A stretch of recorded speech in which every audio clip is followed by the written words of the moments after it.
Hello guys, మీకు తెలుసా ఈ గింజలు ఏం గింజలని? పెద్ద కంది గింజలు ఇవి. పెద్ద కంది కాయ వస్తుంది కదా, ఆ కాయ సీజన్ అనమాట. ఇప్పుడు నుంచి ఫిబ్రవరి వరకు అట్లా ఉంటుంది. ఈ సీజన్లోనే కాస్తాయి కాయలు. మనం ఇంటి దగ్గర నాటుకుంటే కూడా బాగా వస్తాయి, పొలాల దగ్గర బాగా వస్తాయి. అంటే గోవలు తినేస్తాయి. ఆ గోవలు తినకుండా చూసుకున్నామంటే బాగా కాస్తాయి కాయలు. దీంతో మనము ఏమైనా చేసుకోవచ్చు అన్నమాట. ఏమైనా అంటే పులుసు చేసుకోవచ్చు, పులిహోర చేసుకోవచ్చు, ఫ్రై చేసుకోవచ్చు, తీగూర చేసుకోవచ్చు. ఇట్లా చాలా రకాలుగా చేసుకొని తినొచ్చును. ఈరోజు మనము ఫ్రై చేద్దాము. ఈ విధంగా కాయలు ఒలుచుకొని గింజలు బాగుండేట్టుగా చూసి వేరుకోవాలి. బాగా నీట్గా చూసుకొని పురుగులు ఏం లేకుండా మంచి గింజలను ఎత్తుకొని బాగా చెరిగేసామంటే బాగుంటాయి. తర్వాత వాష్ చేసేసి బాగా కడిగేసి నీళ్ళు వంచేసి కుక్కర్లో పోసేసి మంచినీళ్ళు పోసి ఉప్పేసి పెట్టేశాను. ఒక 2 విజిల్లు వచ్చేదాకా ఉడకబెట్టేసి ఆ నీళ్ళు వంచేయాలి. ఆ నీళ్ళు ఉంటే తిమురుగా ఉంటుంది. ఆ నీళ్ళు వంచేసి మనం గింజలు ఊరికట్ట నలిపేసి పొరటు చేసుకున్నామంటే చాలా బాగుంటుంది. అన్నంలోకి, రసంలో సైడ్ డిష్కి బాగుంటుంది. ఈ విధంగా ఉడకబెట్టేసి ఉంచేసి తర్వాత తెల్లగడ్డ కొంచెం దంచి పెట్టుకునేసి ఆయిల్ వేసుకొని, ఆయిల్లో కొద్దిగా వడియం వేస్తాం మేము. వడియం లేకపోతే ఉద్దిపప్పు, ఆవాలు, కరివేపాకు వేసుకొని తెల్లగడ్డ వేసుకొని ఈ విధంగా వేయించుకునేసి పప్పులు వేసి బాగా వేయించేసి ఆనియన్ కూడా వేసుకోవాలి. ఆనియన్ వేసుకుంటే బాగుంటుంది. ఆనియన్ వేసుకోకుండా చేసుకోవాలంటే కూడా చేసుకోవచ్చు. ఇట్లా వడియం వేసేస్తాము. తర్వాత ఇవి వేగిన తర్వాత ఆనియన్ ఒకటి కట్ చేసి ఆనియన్ కూడా వేసి వేయించుకొని ఆ ఉప్పులు ఒక్క ముక్క అట్ట దంచేసి రోట్లో అయినా దంచుకోవచ్చు. లేదంటే అట్లా గిన్నెలో కూడా మనము నలిపేసి వేసి తాలింపు చేసుకుంటే చాలా బాగుంటుంది. దానికి ఉత్త పల్లీల పొడి అయినా వేసుకోవచ్చు. లేదంటే నేను ఒక పొడి చేసి పెట్టాను కదా వీడియో, నేనైతే ఆ పొడే వేశాను. చాలా రుచిగా బాగుంది, కమ్మగా బాగుంటుంది. ట్రై చేయండి మీరు కూడా. అవి సీజన్లోనే దొరుకుతాయి కాబట్టి చాలా రుచిగాను ఉంటుంది. శక్తి కదా, మంచి శక్తి ఉంటాయి కాబట్టి చేసుకొని తినండి, పిల్లలకు కూడా పెట్టండి. వీడియో పూర్తిగా చూసాక లైక్ చేయండి. మీకు నచ్చింటే మా ఛానల్ సబ్స్క్రైబ్ చేసుకోకుండా అంటే సబ్స్క్రైబ్ చేసుకొని మీ ఫ్యామిలీ ఫ్రెండ్స్ కూడా షేర్ చేయండి. ఒక కామెంట్ పెట్టండి ఎలా ఉంది అనేసి, పొరటు బాగుందా లేదా అనేసి ఒక కామెంట్ పెట్టండి. చాలా సింపుల్గా ఈజీగా అయిపోతుంది. బ్యాచిలర్స్ కూడా చాలా ఈజీగా చేసుకునేయచ్చు. కాయ ఒలుచుకునేది కొంతసేపు పడుతుంది. ఇది చిన్న కాయ అయితే లేట్ అవుతుంది. ఇది పెద్ద కాయ కాబట్టి తొందరగా ఒలిచేయచ్చు. పెద్ద కందికాయ అయితే, చిన్నదైతే చిన్నగా ఉంటుంది, అది ఒలిచేది లేట్ అవుతుంది. అవి చిన్న గింజలుగా కూడా వస్తాయి.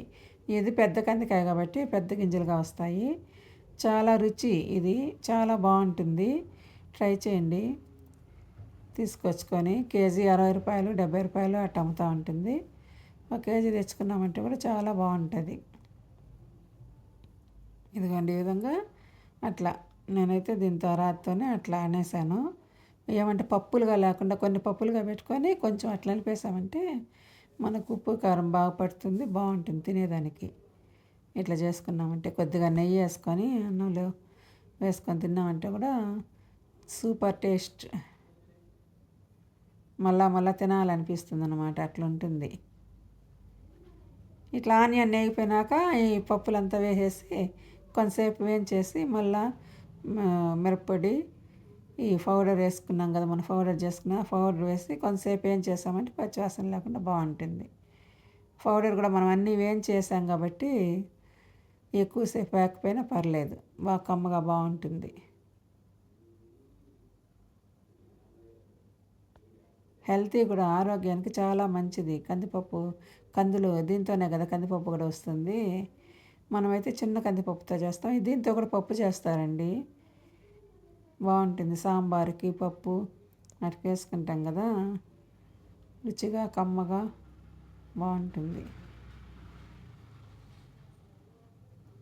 ఈ గింజలతో ఎన్ని రకాలైనా చేసుకోవచ్చు. ఉర్లగడ్డ వేసుకొని కుర్మాలాగా చేసుకోవచ్చు. ఉడకబెట్టేసి కొద్దిగా పల్లీల పొడి వేసుకొని తీగూరలాగా చేసుకోవచ్చు. ఇట్లా ఫ్రై చేసుకోవచ్చు, మనం ఎనుక్కోవచ్చు. ఫస్ట్ నూనెలో వేసి వేయించేసి బాగా మళ్ళీ ఎనిపేసి ఎర్రగడ్డ అది వేసి తిరగపోసుకుంటే కూడా బాగుంటుంది. కొద్దిగా పసుపు పొడి, కొద్దిగా ధనియాల పొడి వేసి వేయించుకోవాలి. ఈ విధంగా ముందైతే మేము బావుల దగ్గర నాటేసేవాళ్ళు, కోసుకొని వచ్చి చేసినామంటే 2 కేజీల కాయలు చేస్తే కూడా అయిపోయేది. అప్పుడు అందరూ ఉమ్మడి కుటుంబం ఉన్నప్పుడు చాలా బాగుండేది. ఆనియన్స్ వేసేసి చాలా చేసేవాళ్ళు. మనకు తగినంత కారం వేసుకొని ఇట్లా వేయించేసి కొంతసేపు మిరప్పొడి కొంచెంసేపు వేగాక పొడి కూడా వేసి ఆఫ్ చేసినామంటే చాలా బాగుంటుంది.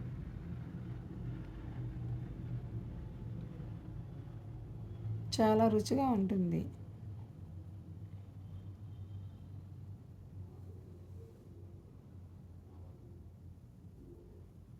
ముందు కాలం పెద్దవాళ్ళు ఇట్లాంటివన్నీ తింటా ఉన్నారు కాబట్టి కొంచెం ఎనర్జీగా బాగుండేది వాళ్ళకి. ఇవైతే మనం ఇళ్ళ దగ్గర నాటుకున్నామంటే మందులు కొట్టే పని ఉండదు కదా, మందులు కొట్టకుండా ఆర్గానిక్గా పండించుకోవచ్చు కాబట్టి చాలా బాగుంటుంది. హెల్తీ కదా, ఆరోగ్యానికి మంచిది. మందులు కొట్టకుండా మెడిసిన్స్ ఏమి ఉండవు కదా వాటికి.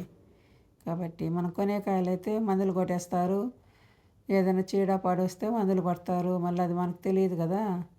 మనం ఇంటి దగ్గర నాటుకున్నామంటే మనకు అవంతా తెలుస్తుంది, మనమే పండించుకుంటాం కాబట్టి ఎట్లుంటాయి ఏమనేసి. కొనేటువంటి అన్నీ కలపడాలే, ఏం చేయలేం కాబట్టి ఇంక తినాల్సిందే. ఇలా ఈ పొడి వేసేసి కొంతసేపు బాగా ఇట్లా వేయించేసినామంటే